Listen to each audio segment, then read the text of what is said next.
Tessa Quinn stood outside the upscale restaurant, her hands trembling as she held onto her 3-year-old son's hand. Oliver was wearing his favorite Batman shirt, his curly hair still damp from the bath she had given him an hour ago. She had tried to explain that Mommy had a special dinner tonight, but Oliver had clung to her leg and cried until she couldn't bear it. The babysitter had called at the last minute. Stomach bug, she had texted. And Tessa had no backup. Her mother lived 3 states away. She had no close friends in the city yet. And the dating app she had reluctantly joined specifically said this was supposed to be a dinner date at 7 o'clock at Carmelo's, one of the most elegant Italian restaurants in the city. Tessa pulled out her phone and composed a text to the man she was supposed to meet. Marco Santoro, 42. His profile had been sparse on details, simply stating he worked in family business. They had been messaging for 2 weeks, and he had seemed patient and thoughtful. But now she was about to ruin what was probably her only chance at a normal adult evening in months. I'm so sorry, but I have to cancel. Babysitter emergency. I'm really sorry for the short notice. She hit send and was about to turn around and head home when her phone immediately rang. It was him. Hello, Tessa answered nervously.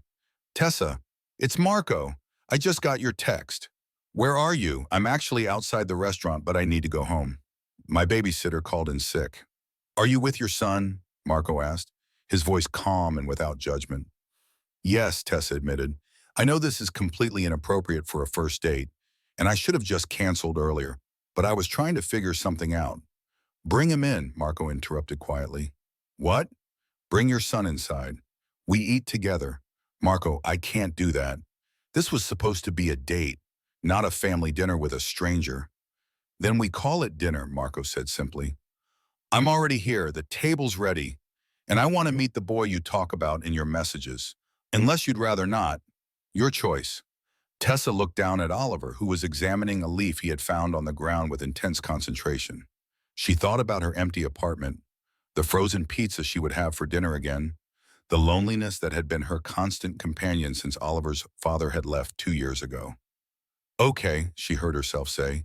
We'll come in, but I'm warning you he's 3 and he's not exactly fine dining material.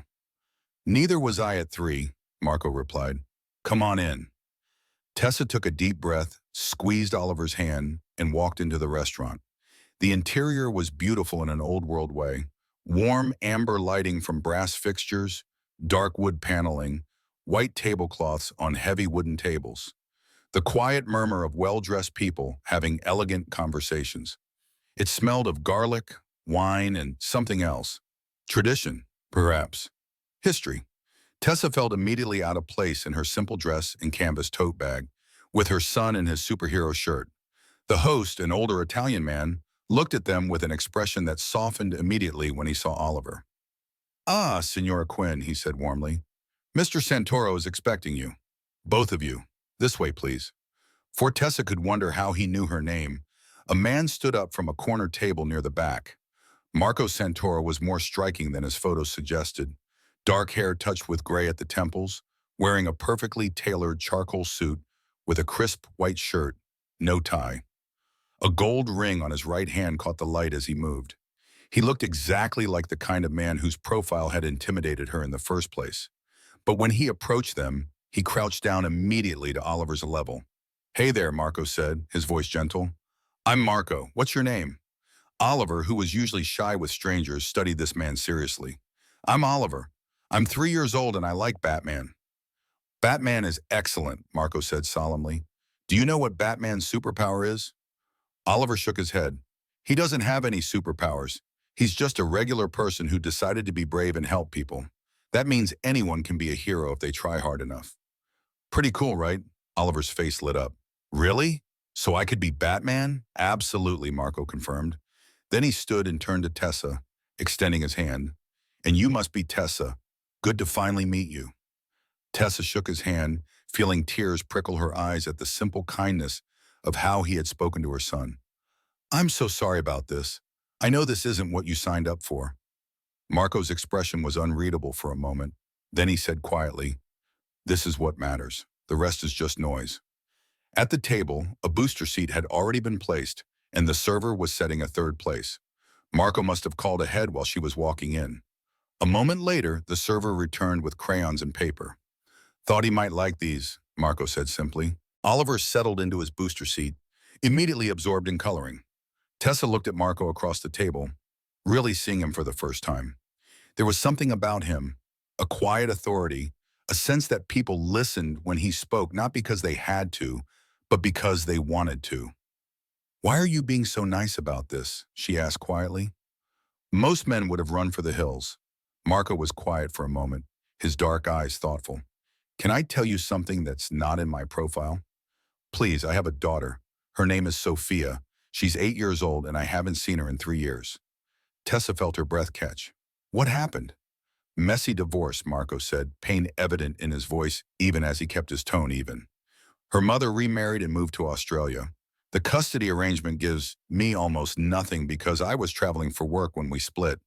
My ex-wife argued I was an absent father. The court agreed. I get video calls twice a month. That's it." "Marco, I'm so sorry." He shook his head slightly. "I tell you this because I want you to understand. When you said your babysitter canceled, my first thought wasn't about our date. It was gratitude that you're the kind of mother who wouldn't just leave her son with anyone, who puts his needs first, even when it's hard. That matters." Tessa felt tears welling up. "I've been so worried about dating because everyone's profiles say they're not interested in single mothers or they want to meet someone without baggage, like my son is baggage." "Your son is a gift," Marco said firmly, his voice carrying absolute conviction. "Anyone who doesn't see that doesn't deserve you." Oliver looked up from his coloring. "Mommy's crying. Are you making Mommy sad?" "No, sweetheart," Tessa said quickly, wiping her eyes. "These are happy tears. Marco is being very kind." "Okay," Oliver said, satisfied with this explanation, and returned to his masterpiece. Dinner was unlike any first date Tessa had ever experienced. Instead of the usual awkward small talk, they talked about real things. The challenges of parenting, the guilt that came with balancing work and raising a child, the loneliness of doing it alone. Marco ordered carefully from the menu, choosing things Oliver might enjoy and making sure to ask him what he wanted. When Oliver got restless between courses, Marco pulled out his phone and showed him photos of Sophia, telling stories about his daughter that made Oliver laugh. "She's pretty," Oliver declared, looking at a photo of a little girl with dark curly hair and a gap-toothed smile. "Does she like Batman too?" "She's more of a Wonder Woman fan," Marco said, and something in his expression softened. "But I bet she'd love to talk to someone who knows so much about Batman." "Can she come play with me?" Oliver asked innocently.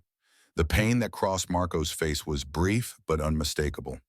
"She lives very far away, buddy, but maybe someday." After dinner, as they walked out of the restaurant, Oliver was getting tired.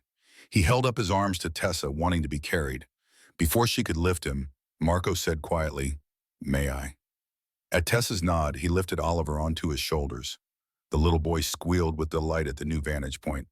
"I'm so tall. Look, Mommy, I'm a giant." Tessa laughed, and for the first time in years, she felt something loosen in her chest. The constant tension of doing everything alone. The weight of being solely responsible for another human being.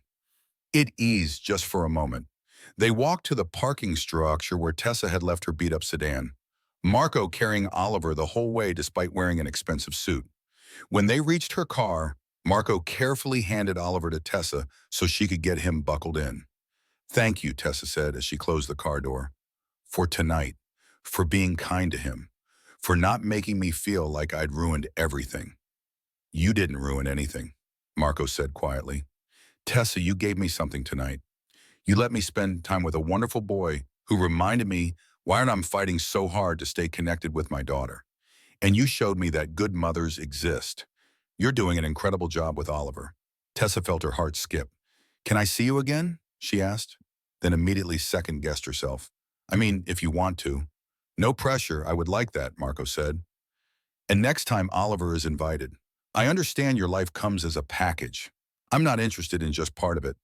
They saw each other 3 times a week for the next month. Sometimes it was just Tessa and Marco when she could arrange childcare. But often it was the 3 of them. Trips to the park, children's museums, casual dinners where Oliver felt comfortable. Marco never made her feel guilty for bringing her son, never suggested she should find more babysitters so they could have real dates. This is a real date, Marco insisted one evening after Oliver had fallen asleep on the couch between them during a movie. This is real life. Getting to know you means getting to know Oliver too. 6 months into their relationship, Marco got a call that changed everything. His ex-wife's new marriage was falling apart, and she wanted to move back to the States. More importantly, she was willing to renegotiate custody. She's been watching my social media, Marco told Tessa, his voice shaking with emotion. She's seen the photos of me with you and Oliver. She said I've clearly changed, that I'm not the absent father I used to be. She's willing to agree to split custody once she moves back. Marco, that's wonderful, Tessa said, hugging him tight. It's because of you, he said quietly. Because you let me back into a child's life. You helped me remember how to be present. You gave me the chance to prove I could be the father I should have been. When Sophia arrived for her first extended visit, she was understandably nervous about meeting her father's girlfriend and this little boy she had heard about in video calls. But Oliver, with the fearless friendliness of a 4-year-old, immediately offered to show her his toys. You can play with my Batman cave, Oliver offered generously, and I'll show you how to make buildings out of blocks. Do you like blocks? Sophia, who had been quiet and cautious, smiled for the first time. I love blocks. A year later, Marco proposed to Tessa, not in a fancy restaurant, but in Tessa's living room with both Oliver and Sophia present. Oliver had helped him pick out the ring, and Sophia had written a speech about how she had always wanted a little brother. At their wedding, Oliver served as ring bearer, wearing his best Batman shirt under his tiny suit jacket, and Sophia was the flower girl. In their vows, both Marco and Tessa promised not just to love each other, but to love and care for all the children in their blended family. You thought bringing Oliver to our first date would scare me away, Marco said during his vows. But you brought me exactly what I'd been missing, the chance to be part of a family again, to be needed and wanted, not despite being a father, but because of it. You and Oliver didn't just give me your love. You gave me back my daughter by showing me how to be present. Years later, when people asked how they met, Tessa would tell the story of the babysitter who called in sick, the desperate text message, and the man who said, bring him in, without hesitation. She would talk about how scared she had been, that having a son would make her undateable, and how Marco had proven that the right person doesn't see children as obstacles, but as opportunities to build something bigger. And Oliver and Sophia, who grew up as siblings despite having no blood relation, would roll their eyes good-naturedly at the story they had heard 1,000 times. The story of how a canceled babysitter and a Batman shirt led to a family that chose each other completely and without reservation. Because that's what Tessa learned that night at Carmelo's. That the right person doesn't ask you to hide the most important parts of your life. They ask you to share them. They see your child not as an inconvenience, but as an introduction to what matters most to you. And they understand that love isn't just between two people. It's between all the people who choose to become a family, however that family is formed. The right person will embrace all of you, including your children. And sometimes bringing your child to a first date is the bravest and best thing you can do.